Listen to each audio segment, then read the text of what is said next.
Good morning to you. We will get to those top stories in just a moment, but Lee is now a Category 1 hurricane. Katie Garner is here, and Katie, the storm is expected to keep gaining strength.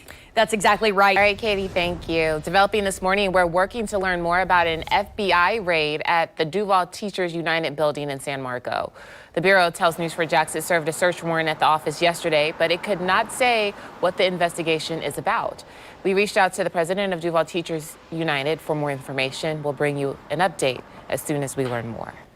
The Duval County School Board is holding a special meeting this morning to discuss the budget and the district's 5-year capital improvement plan. But first, they plan to go over any overages or savings following last school year. So we are expecting updates on a number of projects funded by the half-cent sales tax. Now with a breaking news alert. Breaking now at noon, a live look at the Supreme Court, where the justices just handed down a ruling that effectively guts affirmative action in college admissions. In a 6-3 decision, which all 6 conservative justices joined, ruled that the affirmative action policies of Harvard and the University of North Carolina, which considered a would-be student's race, are unconstitutional. The road has closed because of this intense flooding. And just so that you know, I'm standing, of course, in the floodwaters here, and it is just past mid-calf for me. So just to give you an idea, I'm about 5'9", so this water is continuing to rise. Of course, Alachua County, where you can see that this is a tree that the Public Works Department is in the process of making sure that this is taken down, because as you can see here, it's leaning, it's bending, and that's just really been the main issue in the area. A lot of them are prepared for tonight's game. You got the juniors, the seniors, the band, the cheerleaders in the background. They're prepared, have a little mini pep rally going on for tonight's game, and they are pumped. So can I hear some noise? These are awesome.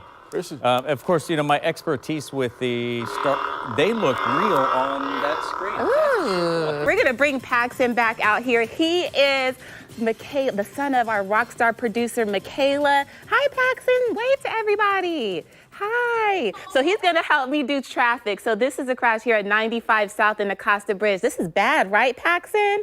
All right. All right, good morning to you. Here is a look outside at Lane Avenue. I-10 eastbound is where this crash is located, blocking 2 lanes here and traffic getting by. So just keep in mind, you want to add the extra time here. Just popped up, so FHP is just reporting this. It looks like it's involving a box truck. Should be a vehicle fire here clearing up at Fort Caroline Road in Heathrow. Just want to let you know about it just in case you see it. And then want to take you down over to Blanding, because that was an issue for much of the morning, has been an issue for much of the morning. Traveling northbound on Blanding, still seeing some minor delays. There was a crash there, and it was jamming up traffic. So we are in the morning rush, so it's definitely important to make sure you look out for that. You're looking back at a pivotal moment in the civil rights movement that happened right here in Northeast Florida. Yeah, in fact, St. Augustine is where it happened. It's the nation's oldest city and was one of many locations of protests in the segregated South. It was also referred to as the most lawless city by Dr. Martin Luther King Jr. He led demonstrations to make sure there were equal rights for all in St. Augustine. It's also where 59 years ago, a now historic swim-in was held. And what happened next shook the country to its core and led to nationwide change.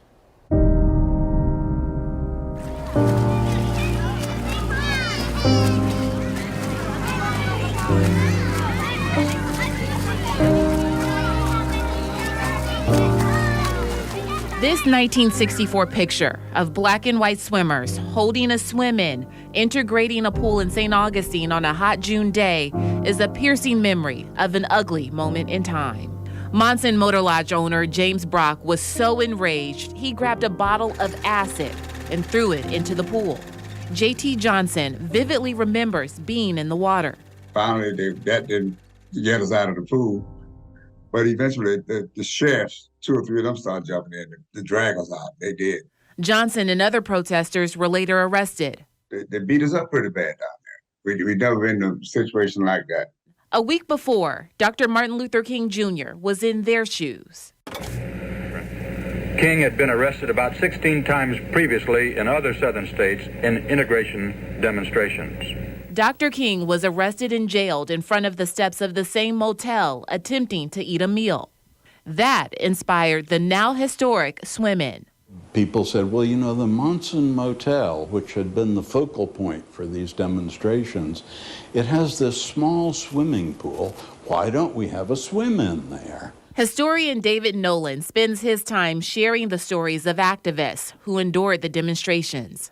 It all started with a meeting inside this dentist's office, owned by Dr. Robert Haling, a St. Augustine civil rights leader. So this is where the plot for the Monson Pool started, in this very room. Wow. So they literally were sitting in this room. Yep. They were sitting in this room. Against that wall. As the meeting was breaking up, they looked around that room and realized there was not a single person there who knew how to swim. And there was so much tension and violence in St. Augustine at that time that they were not about to go jump in a swimming pool. Nolan says it's the reason swimmers came down from Georgia. Thomas Jackson, president of the St. Augustine Historical Society, remembers the lack of access as a child. Back then, swimming in large holes used for construction projects known as burrow pits was commonplace. Every year we lost somebody in the burrow pits. They drowned, and it was dangerous to swim there. We had a YMCA with a swimming pool, but that was for whites only at the time. We had a whole lot of motels here with swimming pools. Those were for whites only. The image from that swim-in showing the late Mimi Jones and Brenda Darden. Jones screaming from the fumes of that acid, and Darden visibly shaken, reminding them Black Americans were not welcome. I know my mom is happy that I'm here. Darden's daughter, Cheryl Jones, recently came down from Atlanta to see where the old pool used to be for the first time. I was a little angry earlier because just thinking about what she had to go through, and why she had to go through it, just because of the color of her skin. It just brings it all full circle. Johnson knew that the acid was used as a pool cleaner and remembers calming the group. I want to show them that everything will be all right. And they started to relax a little bit. Those images making headlines nationwide helped lead to the passage of the Civil Rights Act of 1964. Dr. King, seen here, threw up the victory sign shortly after the bill's signing.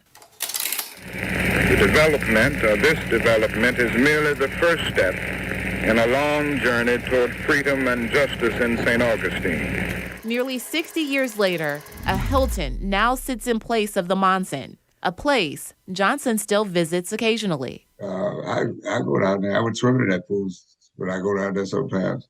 Yeah. You do? You go swimming in that pool that's now the Hilton? Yeah, I do. How does it feel? It kind of tickles me. I just laugh about it, A plaque in the steps where Dr. King was arrested memorializes that moment in history. And despite this turning point in the civil rights movement, there still wasn't complete equality in the water. Nationwide, public pools began to dwindle and private swim clubs continued to shut out Black people. Children's show host Fred Rogers highlighted the issue in 1969 by sharing a wading pool with Officer Clemens, who's Black, in this episode of Mr. Rogers' Neighborhood. It was a simple yet meaningful gesture aimed at breaking down the color barrier. Coming up next week on The Morning Show, the fight to get more public pool access in Jacksonville, the terrifying alternatives that Black people resorted to before that, and one man's journey to become one of Jacksonville's first Black lifeguards. The ripple effect continues Monday during the 8 o'clock hour of The Morning Show.